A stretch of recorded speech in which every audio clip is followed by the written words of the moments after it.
Welcome back to the Faculty Factory podcast. We're talking to Dr. Linda Dillon-Jones. Hi, Linda. How are you? Hi, Kim. So nice to be with you again. Yes, great. So what are you going to talk with us today about? Well, I thought something that might be helpful for faculty is how to deal with conflict and find more productive ways to either avoid it or deal with it when it comes along. That's a great topic and, of course, so important for all of us. And you're spot on with that because in our field and in academic medicine, there's lots of opportunities for conflict. Disagreement. I love this session that you've given, and so take it away. So I think most faculty are used to facing opposition in meetings. You know, if you're having I can't remember what you call the first meeting you have with students when they're starting their dissertation work. Oh, you know, like thesis or presentation? Yeah, the thesis, a problem meeting, where you're trying to come together, or any research meeting where you're trying to generate a problem. Mm-hmm. There's a lot of opposition, and a lot of people have different ideas for how we could approach this research. And so people are used to facing opposing ideas and defending their beliefs. Right. And that's fine. You know, that's where great problem solving and great improvement and innovation come from. Yes. But what happens when it becomes something that feels more like oppression or like conflict or where you get, it's hard to know where it begins, but you feel something almost visceral in your stomach or in your chest, or you start to tap your foot, or you start tapping your fingers, and you start to feel anxious and angry. Right. And that is really the beginning of conflict. Okay. And so conflict really, I think, comes about largely, and this is the work of Dr. Elias Porter, who created this wonderful instrument called the Strength Deployment Inventory. Mm-hmm. He said, conflict really comes about when our sense of self feels threatened. Yeah. That first and foremost, you can disagree with me, and for the most part, that's fine. But if you ever say something that I care deeply enough about that I become offended and I start to think, she doesn't understand me, or she doesn't share my goals, then it becomes something that I take as a personal affront. Right. And it's that personal stuff that we need to learn to deal with. Mm-hmm. So one easy way to avoid having that scenario even arise is for people to understand where your personal beliefs come from. Mm-hmm.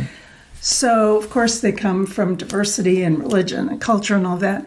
But in general, what Dr. Porter identified is that people come to any problem from either a standpoint of what's good for people, or what's good for performance, or what's good for the process. 3 P's: people, performance, or process. Right. Okay. So another way to think about this is, are you a snowplow, an ambulance, or a submarine? The snowplow kind of pushes through the snow so people can get to work. So I happen to fall in this category. I just want to get the job done. Right. I'm always in a hurry to the next thing. I always have a calendar and a checklist, and here's what I want to accomplish today, and here's what I need to get done. And so I come to every meeting trying to solve this quickly so I can move on to the next thing. So the snowplow is the performance. Is the performance, yes.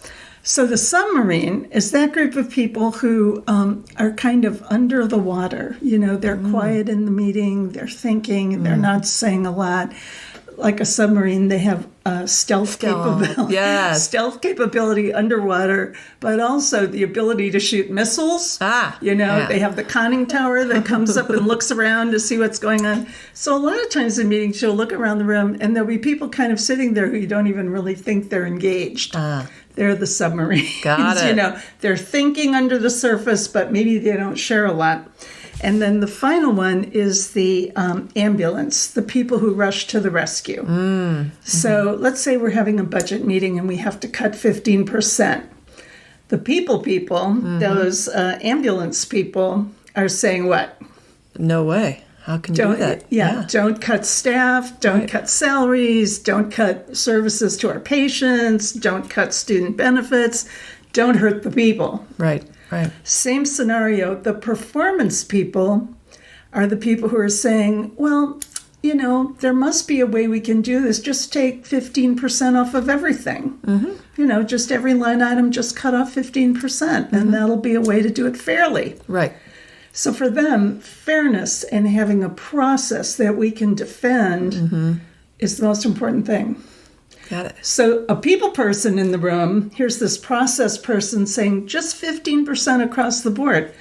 The people will come back and say, well, yeah, that's fine for the wealthy departments, right. you know, but the poor departments, they're going to suffer. So the people are always going to say, how is this going to affect people? Gotcha. And the performance people, those snowplow people, they're the ones who are going to say, look, just let the managers decide. Yeah. That's why you hire managers. Yeah. You know, just put somebody in charge and let them decide.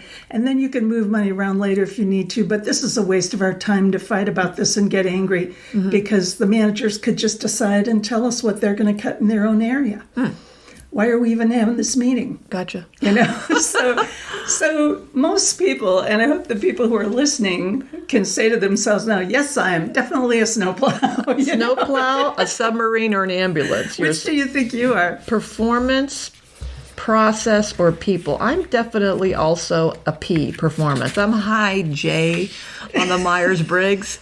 So That's why I like you. That's like, I just am going to get it done. Roll the sleeves up. Enough with the chit chat. Let's get her done and move on. So right. yeah, I have to work very hard to feel the people side of things, which is why I like to have people on my teams. And that's exactly a good strategy to avoid conflict, is to make sure you have those three types represented on every committee so that you're not just not thinking about the people or right. not thinking about the process at all.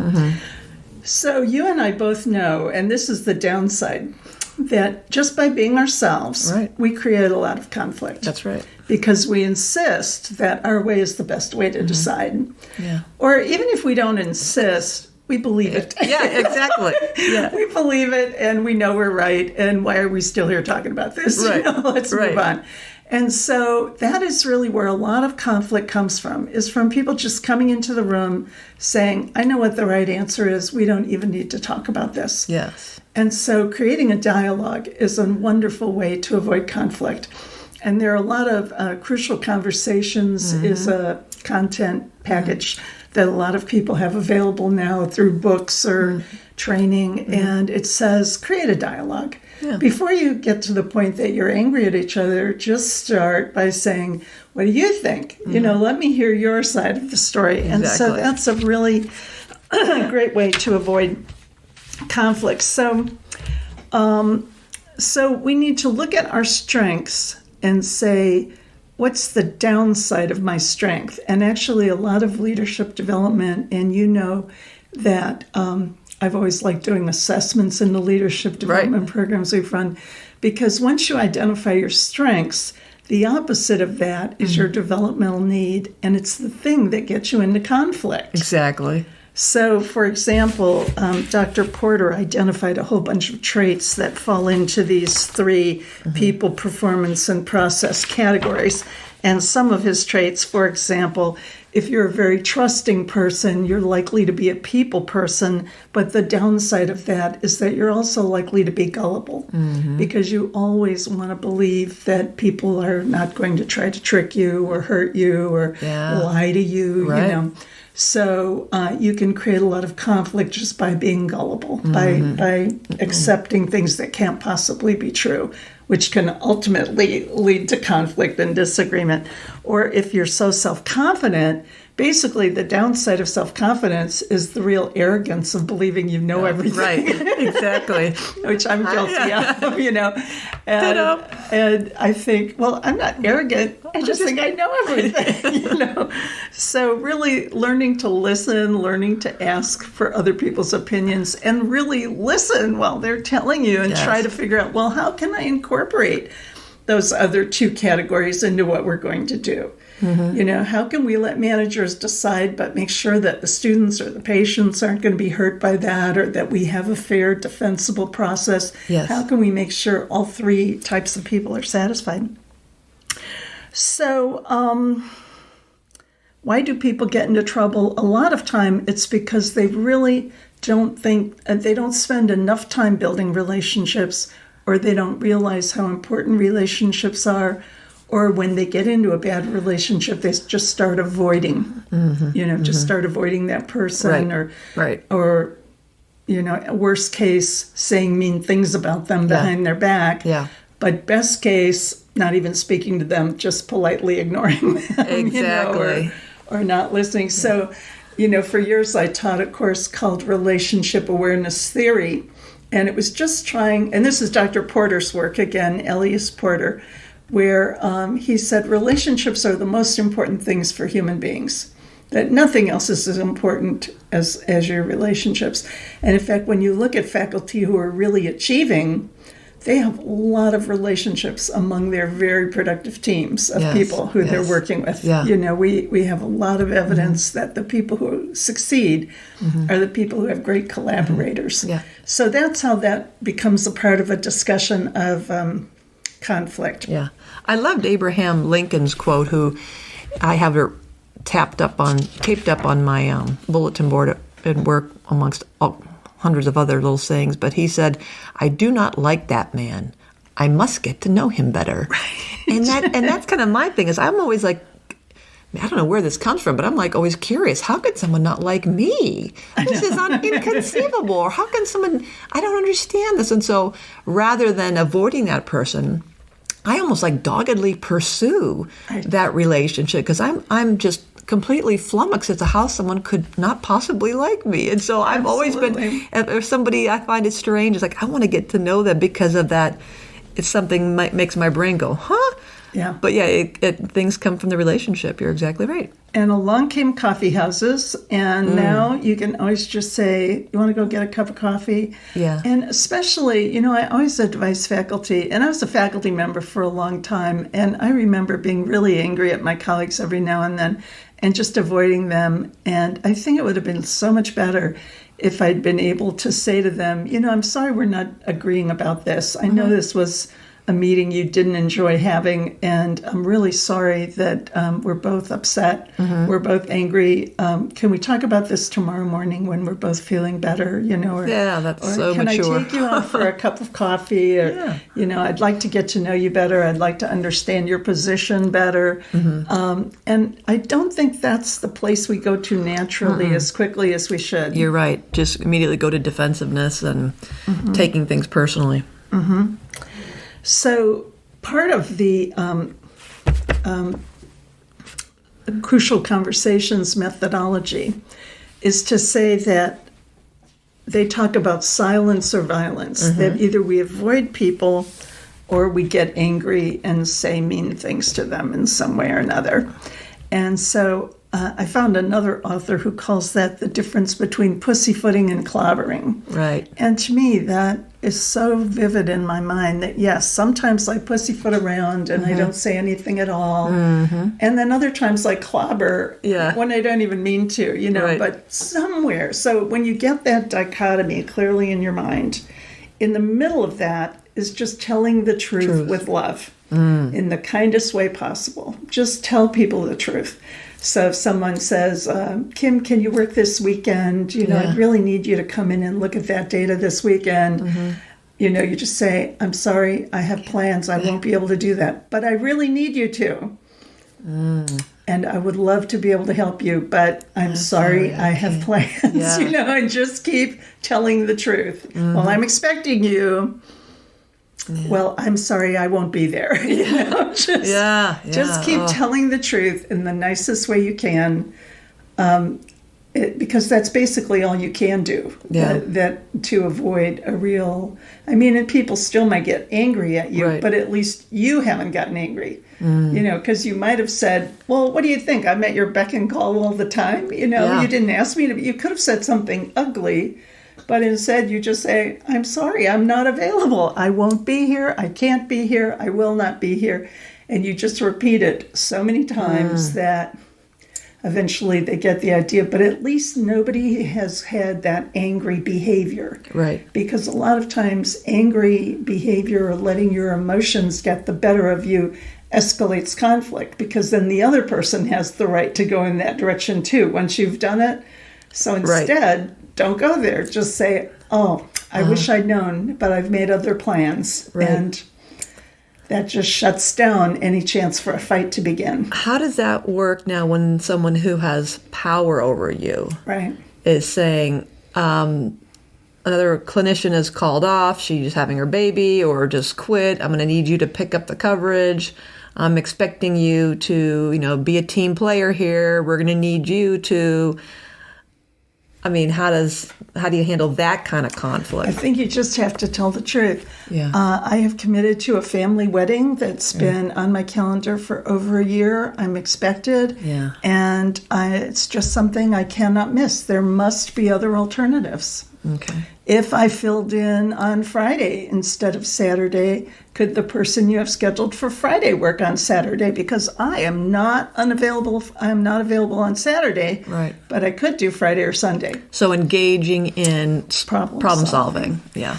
Coming up with alternative solutions, Yes. just laying out very clearly. Because I think what a lot, especially junior faculty who've yet to earn tenure, may come in that situation, might say, oh, well, I'll try. Yeah. They start out with something where they have no intention of trying. Right. They still have this wedding they want to go to, but you pussyfoot. Yes. Or you're afraid to say no, when really you just need to tell the truth. Because you need to set boundaries. And we always talk about we train people how to treat us. Mm-hmm. We train people how to treat us. So if we engage in a pattern of allowing people to treat us like a doormat, then you can't be a doormat unless you lie down and allow people to walk all over you and walk across you. So that, I think, is a delicate balance for junior faculty members, especially if is walking that thin or fine line of wanting to be a team player, wanting to be part of the culture, wanting to help and contribute,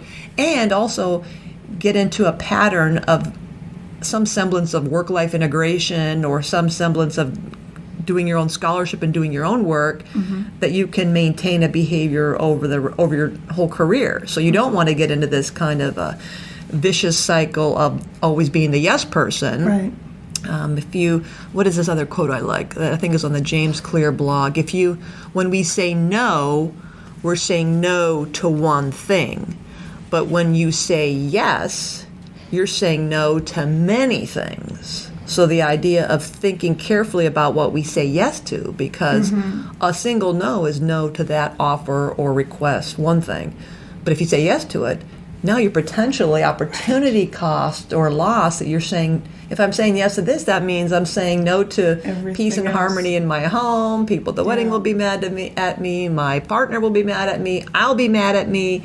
So it's that real careful balance of, as you're saying, speaking the truth to power and doing it in a loving, kind, curious way and engaging in problem solving. Yeah. And you become known for that. I can remember being invited to be on committees, and I went to a colleague and said, why am I on this committee? I don't really understand why I'm here. And he said, well, I knew you'd read the materials in advance, and I knew you'd tell the truth. And so it's like, good, that's what I want to be known for. Right. For being prepared and for not just contributing, not just shining on people who don't know what they're doing. So you have to learn a whole series of sentences, like you don't have to always say no, but you can say, I don't feel good about this. Yeah. There's something about this that worries me. I don't know if I want my name attached to this. I think there's got to be an alternative that might preclude this but include this. There might be something we could do that people would not react strongly to, but I think they're not going to like this when you send this out. Trying to really tell the truth and not just go along with things, because ultimately what happens when you do go along with things is when they fail, then you're caught up in the failure. And you're part of the blame, right? Yeah, and you're part of the blame. Well, you said okay. Well, no, I said I thought it was I said I didn't want my name on this if it went forward. I said I felt uncomfortable. I said, But that's not reflected in the meeting minutes. Yeah, so you have to really avoid the pussyfooting, but also the clobbering, because what happens, I think, is that if you stay in pussyfooting too long, you kind of boomerang over to clobbering when you finally get angry enough to clobber, Right. you really say many more ugly things than you intend to, or many more, you go to the always and never and to the extreme examples. Yeah. When really, if you can just manage to stay in the middle, tell the truth, and, just try to give people your honest and fair opinion and say no if you have to. Part of what Dr. Porter believed when he was creating this strength deployment inventory is that we all go through life wearing this filter, sort of like sunglasses, of our own preferences. And so when I go into a meeting, I assume that everyone wants to get this meeting over with and make a decision just like I do. Right. But in fact, that's not true. That's not always true. And so you go through life kind of seeing what you expect to see. Sure. And you're not thoughtful enough to say, no, really, this is not the time to make a decision. This is not the time to risk offending the staff.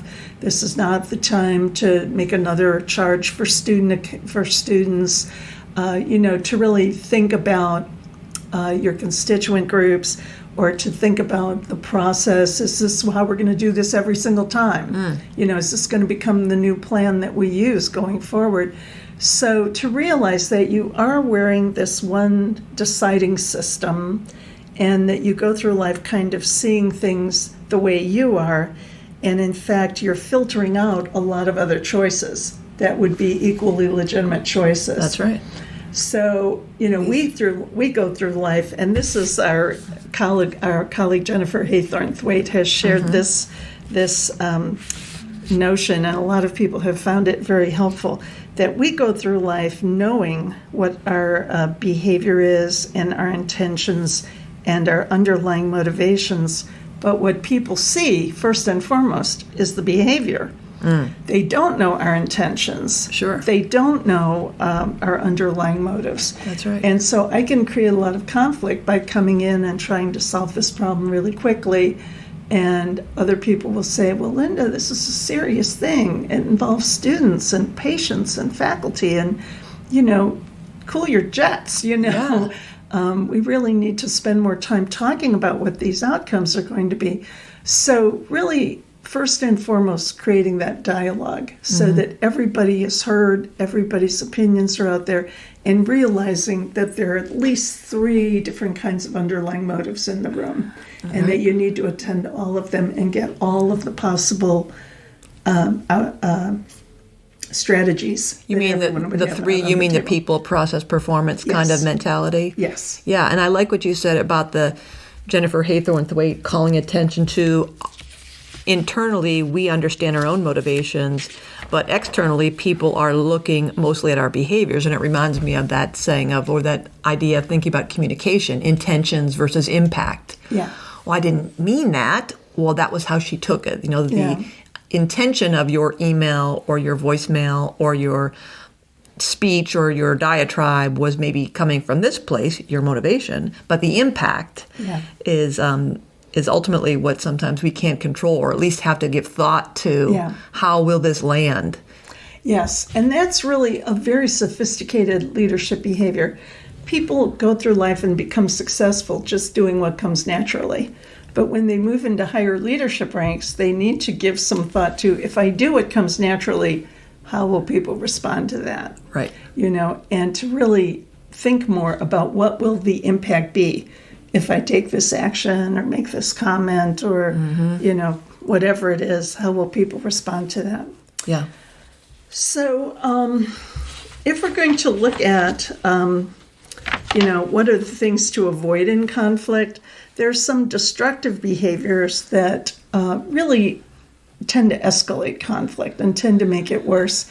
And we see these in meetings. There are things like showing your negative emotions, saying things like, I'm really angry about this. This doesn't really help move the conversation to a calmer place when people start portraying angry emotions or even just saying, I'm really upset about this. Now, that is truthful, and I've said be truthful, but raising the specter of angry emotions, moves the arrow a little more over toward the side of destructive discussion and anger and conflict. Yeah. And so what we want to do is avoid displaying the angry emotions, to avoid competition. Some people, especially, I don't have any data to back this up, but they're like in sports environments, winning at all costs, or gaming environments, winning at all costs. Certainly, a lot of our drama and movies and television, this winning at all costs is the most important thing. Displaying that behavior and using that behavior leads to more conflict because people feel like they have to defend themselves. Exactly. So avoiding that kind of an attitude, losing respect for the other person, not treating the other person with respect, or on the weakest end of the spectrum, just avoiding conflict altogether. Many people think, well, I just won't say anything. I'll just avoid conflict. I'll just sit here in the corner. Well, that's not actually a powerful strategy because the conflict goes on without you. It continues. You just become the person who has no input at all. A fence sitter. Yeah. And so all of those things can really escalate a conflict and make it worse. And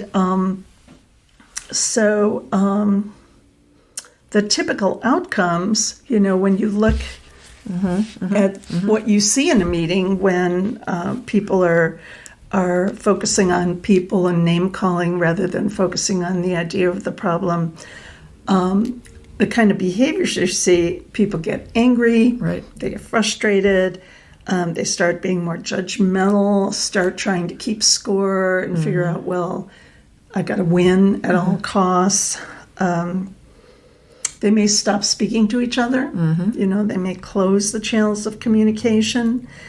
They may start to lose confidence that the problem will ever be solved. They may start to just think, well, this process isn't working. Forget it. Withdraw. Let's just let the department chair decide. A lot of departments kind of operate in that, really. Faculty are the institution, and the faculty should be able to guide all the decision-making.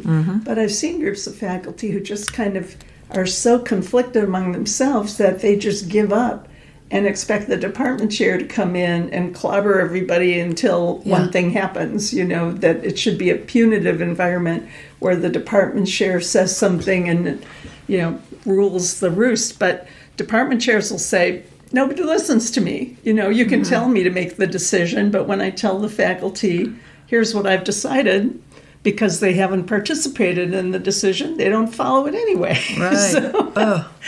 So decisions that come from the group, where the group has decided they've had a thoughtful process, now they're committed to moving forward, it's much more likely to be implemented than if some senior leader comes in and says, here's how it's going to be. That's right. Just shut up and do what I tell you. Yeah.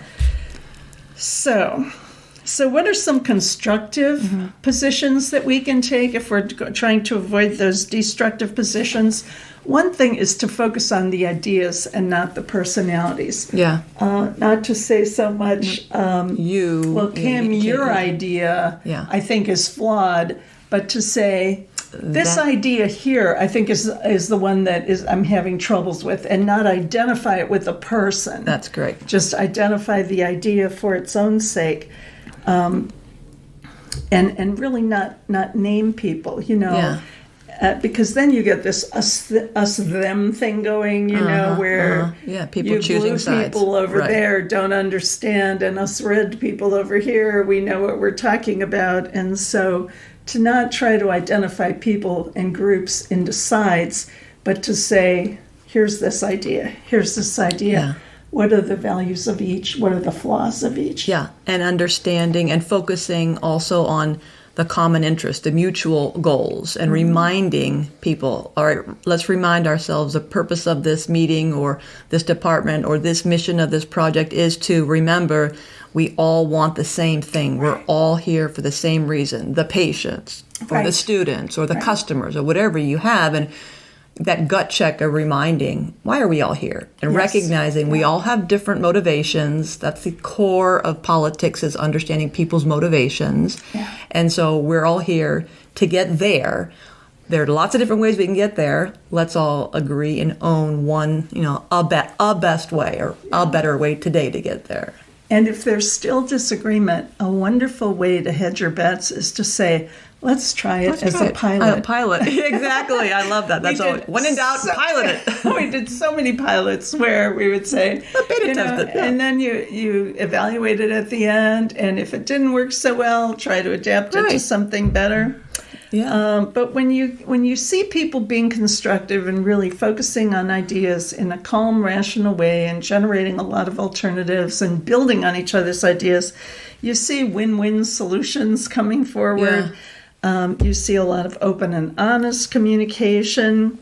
You see both parties' needs being met. Mm-hmm. And we used to do a thing years ago. There was a wonderful activity called Ugly Orange. And both groups of teams were told they need a bag of oranges. And the trainer only has one bag of oranges to sell. And you give the two teams their own scenario of why they need the oranges. But each group gets a different scenario. So you have to do a lot of talking before the two groups realize that this group needs the rind and this group needs the juice. Oh, I love it. And so we have enough resources in the room to satisfy everybody. But if you just come in saying, we need that bag of oranges, I love it. You don't ever get to the point where you can say, oh, look, we can just divide this up so we both get what we want. And so love it. This notion of, can you really discuss things to the point? Can you discuss things to the point that you don't even have to come to the meeting anymore because I can represent you so well. Yes. I know your needs so well that I can represent you at the meeting. And I love that as a characteristic of true leadership, and that is the practice or habit of the being curious and having meeting, where you take the time to meet with people, and I want to understand your motivations. I want to understand what your needs are. I want to understand your concerns, and doing like we would consider in research a literature review. You're going to go out there if you're interested in a topic. You're going to see what's been published on that topic. You want to get the broad, the depth and breadth of what's been done there. So the same thing is we look at our team members or our department or division members as they're the literature.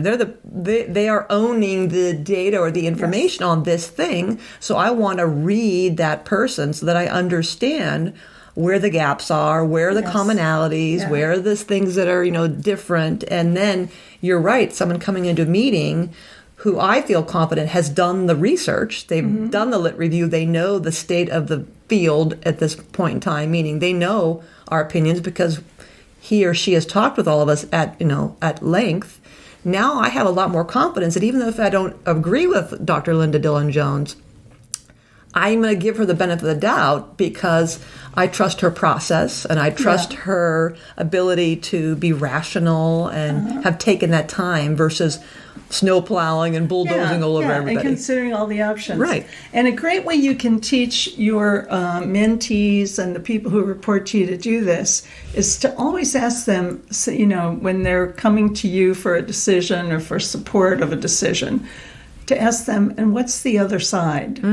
What else have we not thought about? What else have we not considered? Have we forgotten anything? When you learn to debate, when you're practicing to become a debater, you have to be able to argue both sides. And in the middle of arguing this side, the judge may say, okay, now argue the other side. And you have to be that facile that you can move back and forth from side to side.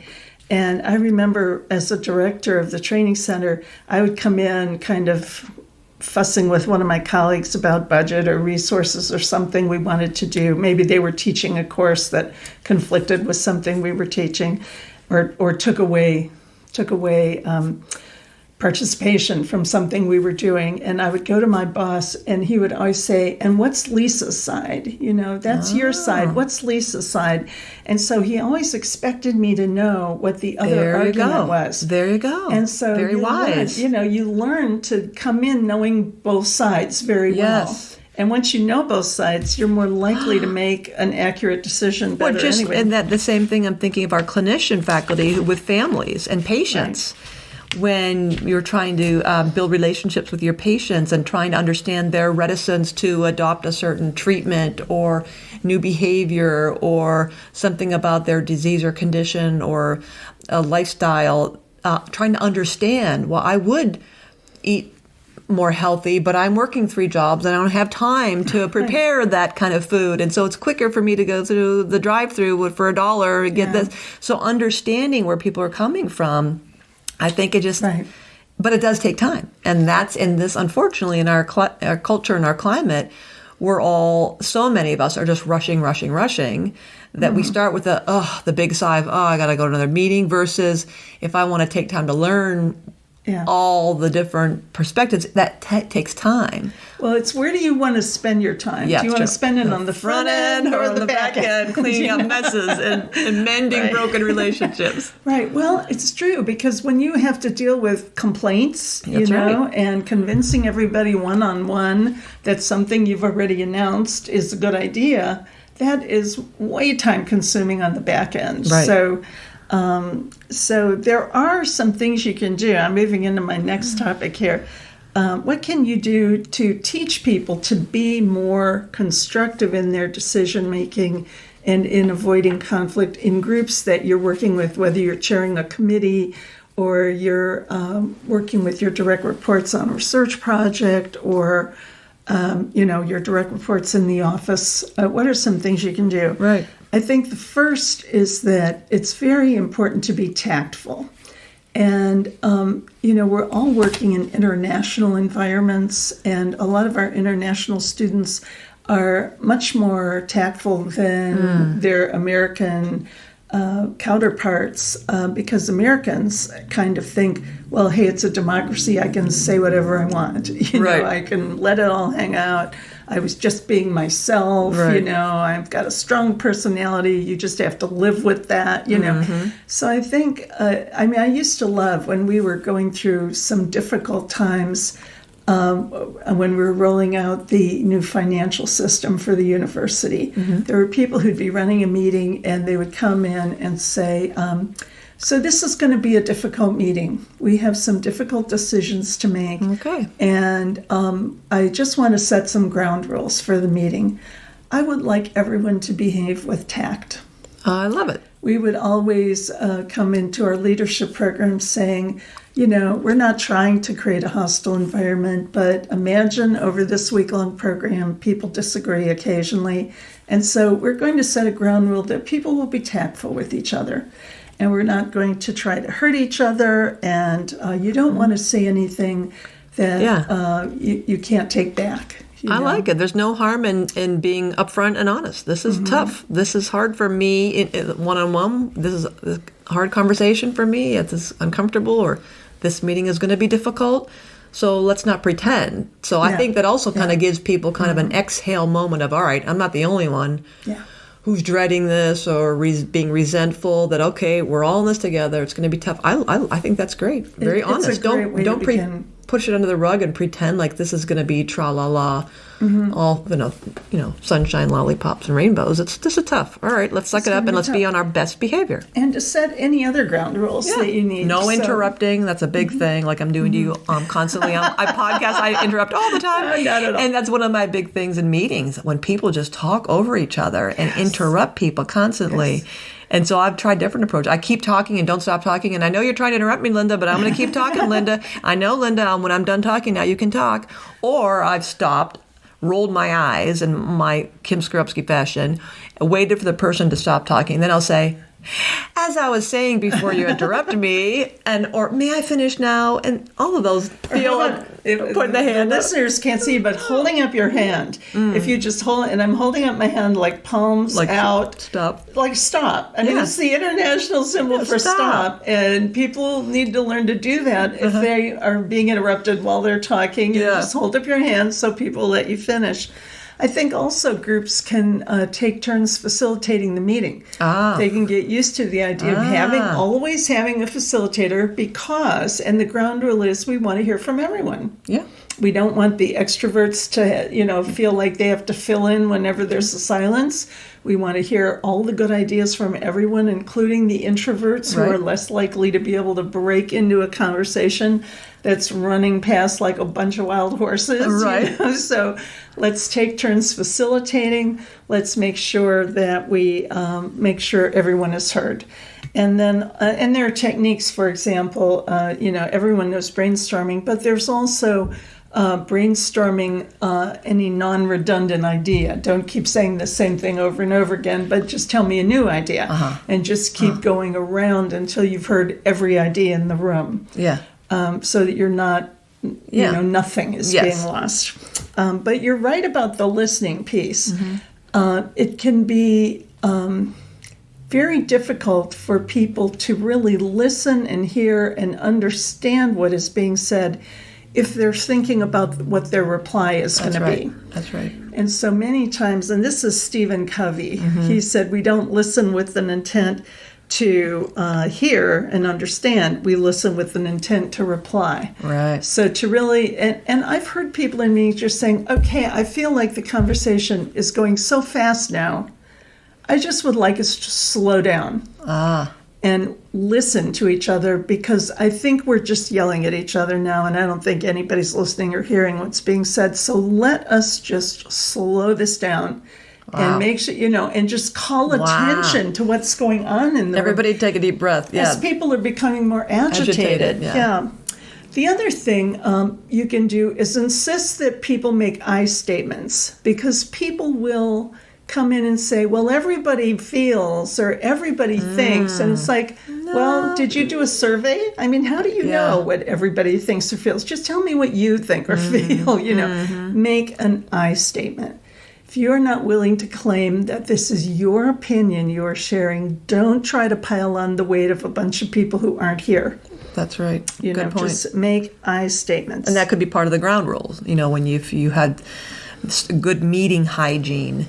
I know in the business world, there's starting the meeting on time and cell phones off or in the middle of the table and using I statements and not interrupting. So that could just be part of the culture that you would build in. This is the way we behave. That's just something to be reminded of. And I love that whole pausing thing of let's slow our roll. Right. We're moving too fast. I know. And if you're pressed for time, then we need to reschedule this. We're not going to come to a decision when there's clearly a lot of discussion that needs to be had, and we'll stop here and let's do this right versus, what is it? I think it's also a Covey thing. Are you doing the right things or are you doing things right? Right. Yeah. So that's the difference between a leader and a manager. Managers do things right. Leaders do the right things. Yeah, you can spend an awful lot of time gathering data that no one is ever going to use, if you're not gathering the right data. We used to, with groups that had a lot of decisions to make on projects, we would go in initially and do a meeting with them where we would set up operating principles. And so here are the rules for how we're going to behave in our meetings. And then when you'd hire new people, you'd say, here's how we behave in meetings. Read this document and sign it. Oh, there you go. A contract. So, for example, one of the operating principles I had with my group, they didn't like the notion that somebody else would be talking about them behind closed doors. And so they were like, there's too much gossiping around here. Okay. And I said, well, how can we get around that? And they said, well, don't talk to anybody about me unless I'm in the room. So we thought, that's a fair rule. And we called it no triangulation. And so we had the agreement that I would not talk to Kim about Joan. If you want to talk with me about something Joan has done or decided or is doing with her group, you have to bring Joan with me to the meeting. There you go. And the three of us will talk about it. Okay. Very mature. No triangulation. And people liked that. It eliminated a lot of conflict because people knew no gossiping. Just if you want to talk about something with me, you can come to me directly. And if that doesn't work, then we'll both go talk to Linda. But we're not going to be talking to the whole group individually, choosing up sides, creating anxiety and all that. Exactly. And so I think, you can eliminate a lot of conflict just by forgiving, Just by, if you were angry and mean to me at the last meeting, I have to forgive that. I can't carry that around. Yeah. I can't, and I love the quote, holding on to bitterness is like drinking poison and hoping your enemy will get sick. Oh, if you are holding on to anger about things that have happened in the past, you need to clear that up now and move forward with a clean, clear heart. Yeah. And so it may be that you have to go to that person and say to them, we've had a lot of disagreements in the past, and I know I've annoyed you on countless occasions, and I don't mind telling you you've annoyed me. But going forward, I don't want to have that anymore. I don't want to have that in my heart. I want you to tell me honestly anything you think I should know, and we're not going to carry all that anxiety and stress anymore. Wow. Let's just agree to be honest with each other. Wow. And do it in a nice way. The funny thing is people who are very logical, when they decide somebody else doesn't know what they're doing, they go right to, you are not as good a thinker as I am. There's something flawed in your logic. Arrogance. And then arrogance. And then the next thing is, so I don't have to be nice to you. You're not worthy. Right. Ooh. And so setting that aside and just saying, well, it's just too easy to call people's names or to dismiss them or roll my eyes or bully or whatever. The hard thing would be to deal with them honestly and teach them what I know. Oh, wow. That's profound. Yeah, if I think I know more than they do, then I better teach them, or they're always going to be bugging me for the rest of my career. So let me see if I can help them understand my position and give them a chance to help me understand their position. Right. And really and a little learn from each other. Isn't that also another important lesson? Being a little humble and having some humility to be honest with yourself and consider the idea that maybe someone might have some idea that would be better than my solution. That humility, I think, in our field is tough because, as you said, many of us feel like, well, I know this. I've done this. I'm an expert at this. I'm really confident about that. And it takes a lot. It is tough. It takes a lot of fortitude and character and integrity to say, is there some other way of looking at this or thinking about this? Or is there some diversity that I'm not seeing because I'm so used to doing it my way and I've been successful all along? Look at me. Right. How can you can't argue against success? I'm doing well. Right. But wearing blinders to the fact that this could be something even better if you were to expand your lens and open up your framework to see alternative viewpoints. So I like the humility part of it too. Ultimately, you want people coming to your retirement party. Ultimately, you want people to like you and to have valued the contribution you made to their lives, So building up enemies over the course of your career till everybody in the department hates you, doesn't get you the retirement party you deserve, Yeah, it doesn't get you a day-to-day life, though, that's pleasant either, because we spend so much time at work, way more than 40 hours. Wouldn't you want to have an environment where you're not lurking around and hiding from people and people, talking behind your back? Yeah, it comes down to relationships. Everything does. I love it. Yeah. Yeah, there's a wonderful book now called The Undoing Project. Yes. Michael Lewis. Yep. About the relationship between Kahneman and Tversky and how they really created a new way to think, which was part of their relationship and how they interacted with each other. I would recommend that to everybody because it really shows how your work builds on other people's work and on other people's contribution. And if you can't figure out a way to welcome that, it's going to affect your work negatively. To your own, perhaps, defeat. I mean, another thing on James Clear's blog I love is learn not to collaborate in your own defeat. Many people do. So learn not to do that. Oh, I know.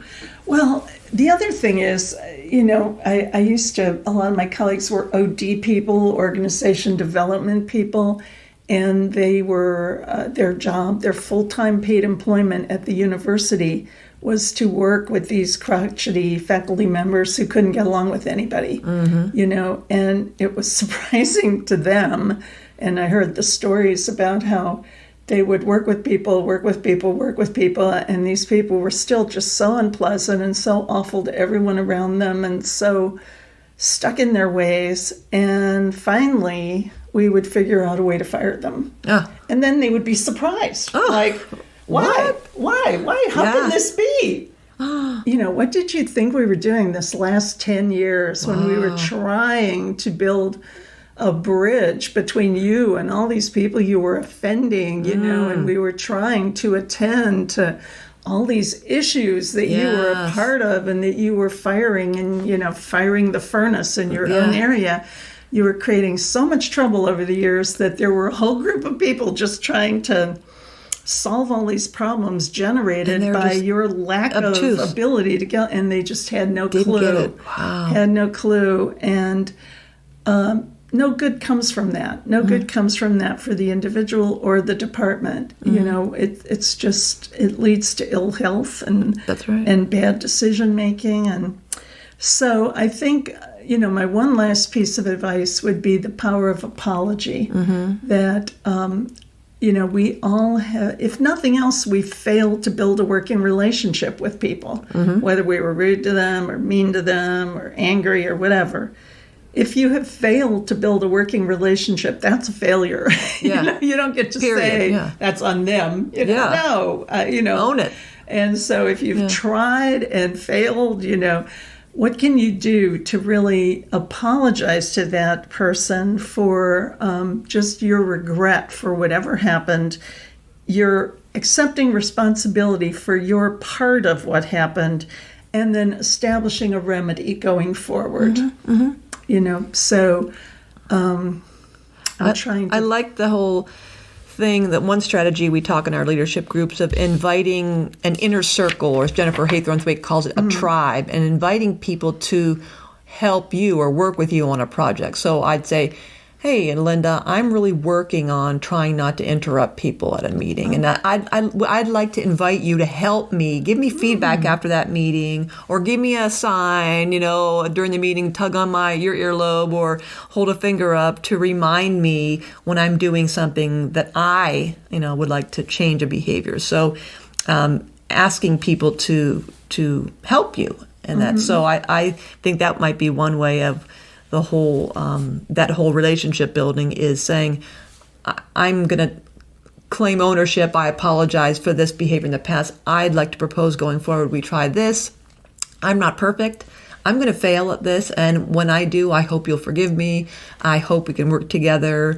And would you help me come up with a solution or remedy that I can improve our relationship? What can I do? Full points. Full points. That's wonderful. Or to go up to someone and say, I'd like to have a better relationship with you. Or I'd like to have a stronger or less stressful relationship with you. I can tell that I sometimes upset you. Yes. Could you tell me, help me understand what the issues are between us? Help me understand what I could do differently to build a stronger relationship with you. So many times when you do that, people are so thrilled that you care enough. Right, exactly. That they're like, no, we're fine. It's just... So just trying to go closer to people as your colleagues, because ultimately there's a wonderful TED Talk online about the secret to happiness. It's about the Harvard study of relationships. And, they followed these Harvard guys and they had a control group from Back Bay, Boston, and they followed them for 70 years. Yeah, relationships. And it's the only thing that matters is relationships. That's so. Right. I always, when we do the conflict class, I always advise people to create a list of relationships that are problematic for you and take some first step. Don't let it just ride the way it is. Take some first step, and a great first step is just, can I take you out for coffee? Right. Haven't seen you in a long time. Can I take you out for coffee? And go there with the intent to listen and to understand what their issues are. And if they raise something that leads to conflict, to try to just hear them out. Because a lot of times just talking about the conflict makes it disappear. Many times just the fact that people feel heard and seen and appreciated. Yeah, that time of just me and you and hearing me and being quiet and not butting in to solve it, fix it, move on. Yeah, that is the biggest thing, is that for especially extroverts like me, is fighting the urge to fill the quiet space. And you learn that if you say, tell me about that, Linda, and then you tell me what you think is safe or just enough for me. And then at that moment when you're done talking, if I have allowed that pregnant pause to get more pregnanter and sit there, oftentimes a person, Linda, you'll keep talking. So that couple moments where you got the breath, we extroverts, I try to okay, Kim, shut up. There's more in there, but that person they're testing me. They're testing me to see is she going to say, okay, what you need to do is, or am I going to jump the gun and go into my normal routine, or am I really going to say, is there more you'd like to tell me? I'm curious. Can you tell me more about that? Oh, now we're for real. And that's where the blossoming, the detail, and so many. I just did a conflict mediation with a faculty member and a postdoc a couple weeks ago, and just allowing these two people to sit in the same room together and talk. It was obvious to me that they were completely opposing personality preference types and completely opposite conflict type. One was conflict avoidant, one was definitely competitive. And just to have that quiet space, they agreed not to interrupt each other and hear each other. There were these moments, distinct moments I remember, of an aha moment of, oh my gosh, I had no idea. This was the backstory. Yeah.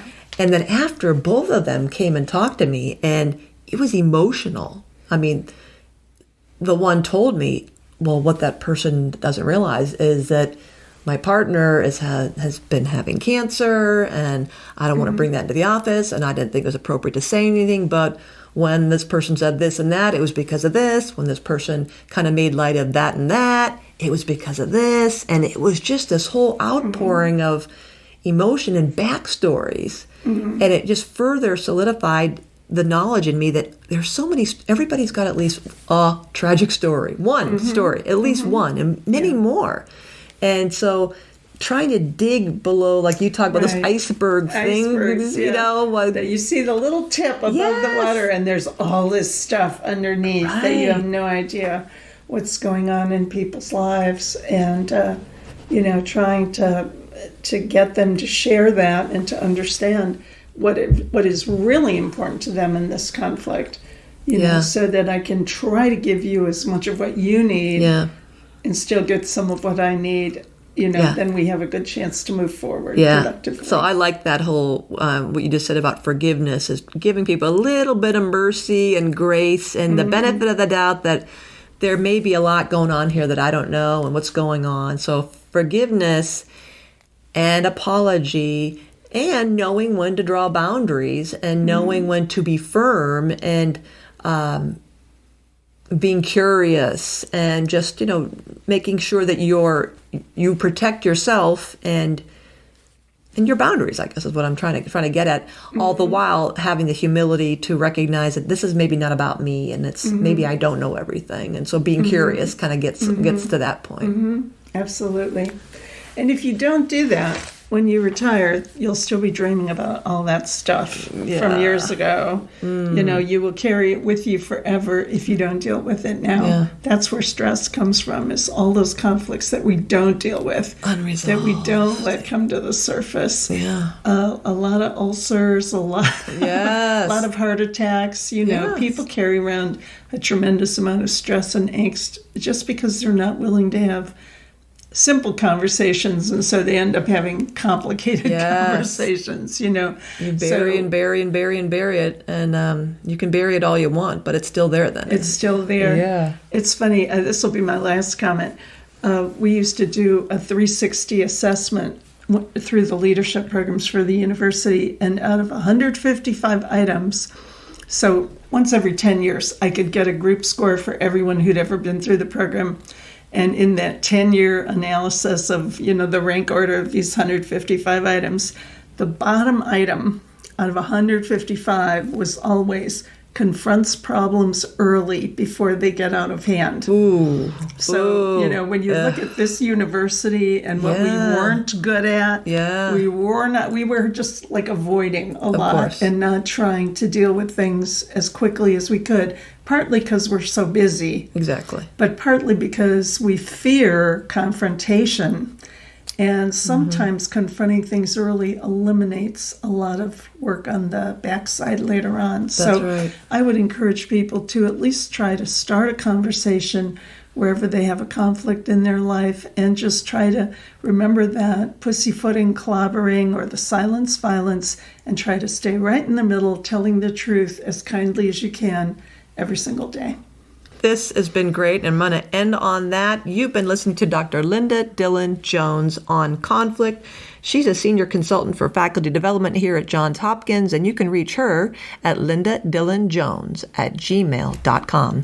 Thanks for tuning in to Faculty Factory Podcast. The mission of the Faculty Factory is to build and support a community of leaders in faculty development who share tools, resources, wisdom, and encouragement in service to our faculty members, schools, and institutions. We encourage you to go to facultyfactory.org to find out more. Get in touch with me, ask me any questions. Maybe you want to be interviewed on the podcast. Thanks for tuning in to Faculty Factory Podcast. We'll see you next time. The Faculty Factory podcast and website is sponsored by the Johns Hopkins University School of Medicine Office of Faculty. For more information, visit facultyfactory.org.